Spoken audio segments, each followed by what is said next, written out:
Ազգային ժողովի ուժեղ Հայաստան եւ Հայաստան խմբակցությունների հարգելի պատգամավորներ,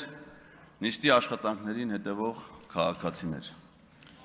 Ինչ տեղի ունեցավ երեկ եւ ինչու ենք մենք ստիպված նորից վերադառնում հանձնաժողովների 3 նախագահների ընտրության հարցին։ Իմ ընկալումներում ազգային ժողովի քաղաքացիական պայմանագիր խմբակցությունը պարզապես քաղաքական սաբոտաժի միջոցով փորձում է տապալել ազգային ժողովի աշխատանքները եւ ազգային ժողովի բնականոն գործունեությունը։ Այն, որ ուժեղ Հայաստան խմբակցությունը առաջադրել էր հանձնաժողովի նախագահի թեկնածուներ, դա ընդամենը կանոնակարգ օրենքի պահանջի կատարում էր, նաեւ սահմանադրական դատարանի որոշման մեկնաբանություններով տրված պահանջ եւ ըստ որում ուժեղ Հայաստան խմբակցությունը առաջնորդվել էր մոտեցումներով ի տարբերություն օրինակ քաղաքացիական պայմանագիր խմբակցության, որ հանձնաժողովի նախագահների պաշտոնում, չնայած որ դրանք քաղաքական պաշտոններ են եւ մասնագիտական պահանջներ չեն ներկայացում այդ պաշտոններին, այնուամենայնիվ ոլորտային ուղղվածությունը նկատի ունենալով առաջադրվել էին ըստ էության լավագույն տեխնացուներ տվյալ պաշտոններին համապատասխանող բոլոր 3 պոզիցիաներում։ Բայց քաղաքացիական պայմանագիր կուսակցությունը որոշեց, որ դեմ քվեարկել բոլոր 3 տեխնացուներին եւ ստիպեց մեզ նորից վերադառնալ այս հարցի քննարկմանը։ Օգոստոսի 2-ից մենք աշխատում ենք, արդեն 16-րդ նիստն է։ Եվ մենք հələ չենք անցել մեր երկրի համար կարևորագույն նշանակություն ունեցող քաղաքական հարցերի քննարկմանը։ Ազգային ժողովի ղեկավար մարմինների ընտրությունը նախագահ, տեղակալներ, հանձնաժողովի նախագահներ միտված է ընդամենը ազգային ժողովի հետագա 5 տարիների աշխատանքների կազմակերպման, այսինքն դա կազմակերպական հարց է, ոչ մի ֆունկցիոնալ, բովանդակային նշանակություն չունի։ Հիմա Ֆարմանյանը կլինի հանձնաժողովի նախագահ, թե Մանուկյանը, թե մեկ ուրիշը, դրանից ազգային ժողովի կյանքում, այդ մարդկանց կյանքում ոչ մի էական բան չի փոխվում։ Ընդամենը պետք էր ապահովել ֆունկցիոնալ ընթացքը։ Մի ուրիշ բան հիշեցնեմ ձեզ, երբ որ հանձնաժողովների թվաքանակի հարց էր քննարկվում, ես առաջարկեցի ստեղծել ոչ թե առավելագույն թվով 12, ոնց որ առաջարկում էր, այլ 6 հանձնաժողով։ Դե մարդիկ չեն ուզում լսեն։ Ես որում ինչն էի հաշվի առել, եւ հանձնաժողով, եւ ֆինանսական բաղադրիչ, ինչքան փող կտնտեսի մեր պետությունը, եւ հանձնաժողովների նախորդ գումարման ազգային ժողով ունեցած ծանրաբեռվածությունը, հանձնաժողովների միջև աշխատանքի հնարավոր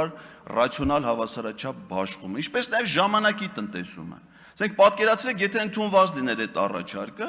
մենք վաղուց էինք հիմա ավարտել հանձնաժողովների ձևավորումը եւ անցել էինք ոչ միայն իրավունքի ուժով սահմանված օրակարգի, այլ նաեւ օրակարգային այլ հարցերի առաջը։ Եվ ես չեմ կարողանում հասկանալ, ասենք, այս ամեն ինչը, այս ձևի ձգձգելու է սաբոտաժի իմաստը ո՞րն է։ Ընդ որում ես սա կարծում եմ, որ սաբոտաժը ոչ միայն ազգային ժողովի բնականոն գործունեությանը, այլև կառավարության գործունեությանը։ Որովհետև այն պահին, երբ որ դուք կայացրեցիք այն որոշումը, որ մենք պիտի վերադառնանք նորից այս հարցին, նույն օրը կառավարությունը հավանություն է տվել կառավարության գործունեության ծրագրին, որը հիմա արդեն ամենայն հավանականությամբ ուղարկվել ազգային ժողով։ Դրանից առաջ ազգային ժողովը ուղարկվել կառավարության կառուցվածքի մասին օրենքում փոփոխության նախագիծը, որը մենք նույնպես պետք է քննարկենք մինչև կառավարության ծրագիրը, որովհետև հերթականությունը հարցերի քննարկման կանոնակարգը սահմանում է։ Դրանից առաջ ազգային ժողովը արդեն մուտք է եղել եւ մենք պիտի քննարկենք կենտրոնական ընտրական հանձնաժողովի հաղորդումը հերթական խորհրդարանական ընտրություններից հետո։ Եվ հիմա այս կարևոր հարցերը թողած պատրաստի տեխնացուներին առաջադրած մարդիկ ընդամենը առանց քաղաքական որևէ բացատրություն, հիմնավորում տալու չեն ընտրում, ասում է չէ, չենք ուզում Նիկոլ Փաշինյանը գա ազգային ժողով։ Բերեք այնքան այս հարցերը քննարկենք, չենք ուզում իրան այստեղ տեսնենք, տենց է ստացվում։ Օրինակ ես անհամբեր եմ իր հետ իմ հանդիպմանը։ Թե դուք ինչի չեք ուզում այդ մարդը գասի, ինչ չեմ հասկանում, իր հեղինակությամբ, իր գործնեությամբ դուք եք նստել, եք չեք ուզում ինքը գասի։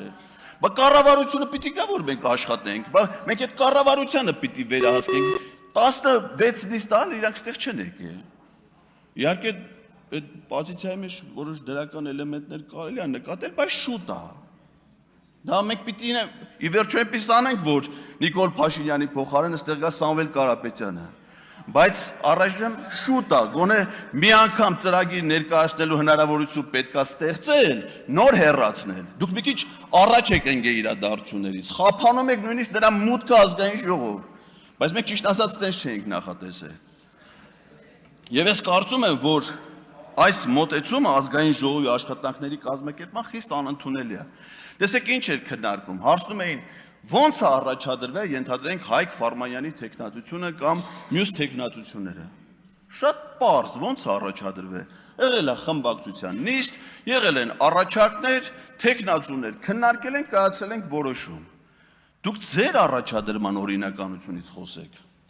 Բոլոր պոզիցիաների վրա, որտեղ առաջադրում ա եղել ՔՊ-ի կողմից, առանց բացառության եղել է քաղաքացիական պայմանագիր կուսակցության վարչության որոշումներ։ Առանց բացառության եւ բոլոր առաջադրումները խմբակցության համապատասխանել են վարչության որոշումներին։ Բացում ենք կուսակցությունների մասին սահմանադրական օրենք։ Ինչ առաջադրումներ կարող է անել քաղաքական կուսակցությունը։ Հստակ գրած է ազգային ժողովի համապետական ընտրությունների ցուցակի հաստատում, Երևանի, Գյումրի, Վանաձոր համայնքի ավականների ցուցակի հաստատում։ Մյուս որոշումը կայացնում է խմբակցությունը եւ ինչի համար այս տարբերակը, սա սահմանադրական կարգի տապալման էլեմենտ է իր մեջ պարունակում, որովհետեւ կուսակցության վարչության կազմում են օրինակ քաղաքացիական պայմանագրի դեպքում վարչապետ, նախարարներ, աղք, մասնավոր առևտրային ընկերությունների աշխատակիցներ, այսինքն մարդիկ, որոնց ճակատագիրը ստեղ պետք է որոշվի, իրանք ընդեղ պիտի պաշտոնավարեն, թե չէ, բայց պարզվում է հակառակն է։ Գործադիր իշխանության պաշտոնյաները որոշում են, թե օրենսդիր մարմնի ղեկավար պաշտոններով ով պիտի զբաղեցնի։ Սա երկու սահմանադրական օրենքի, կուսակցությունների մասին եւ ազգային ժողովի կանոնակարգ սահմանադրական օրենքների կոպտագույն խախտում է։ Եվ այդ ապօրինության հեղինակները մեզ հարցնում են, ասում են, իսկ դուք ինչի եք ինչ-որ օրինական որոշումներ կայացնում, որոշված է, որ խմբակցությունը պիտի կայացնի, խմբակցությունն է կայացնում, կայացնում է այն ժամանակ, երբ որ այդ որոշումը պիտի կայացնի։ Սա շատ պարզ մոտեցում է։ Գալով մեր կողմից առաջադրված տեխնացուներին, ես շատ եմ ափսոսում, որ այդ սաբոտաժի մեթոդը կիրառվեց նաև տեխնացուների հանդեպ։ Օրինակ, ֆինանսավարկային բյուջետային հարցերի հանձնաժողովի պարագայում, իհարկե դուք այդ ձևով մեզ ոչ մի պարագայում ուժեղ Հայաստանին չեք կարող ծանր իրավիճակի մեջ դնել։ Այս խմբակցության ցանկացած падգամավոր, ցանկացած հանձնաժողով կարող ղեկավարի։ Դուք նայեք, ասում են, տես մի մոտեցում էր հնչում այս դահլիճում, տրամաբանությունը քաղաքական որոշման հետևյալն էր, քանի որ ուժեղ Հայաստանը մինչ այդ քվեարկությունների ժամանակ կողմ չի քվեարկել ԿՊ-ի առաջադրած տեխնացուներին, սա ինչ-որ թե պատասխան վերաբերմունքն է այդ որոշումներին, բայց պարզա մի բան չէ, որ եթե ուժեղ Հայաստանը չի քվեարկում, միայն ձեր խմբակցության քվեները բավարար են որոշումներ կայացնելու համար եւ մինչեւ հիմիկվա ձեր ընտրության արդյունքում միայն ձեր խմբակցության падգամավորներով ի վերջո որոշումը կայացվել է, մենք անցել ենք հաջորդ հարցին։ Բայց դուք քաջատեղյակ եք, որ երբ որ դուք կողմ չեք քվեարկում առաջադրված մյուս տեխնացուներին, այդ տեխնացուները չեն ընտրվում։ Այսինքն դրանով տապալվում է ազգային ժողովի բնականon գործունեությունը։ Իսկ մենք ինչի չենք օրինակ քվեարկել։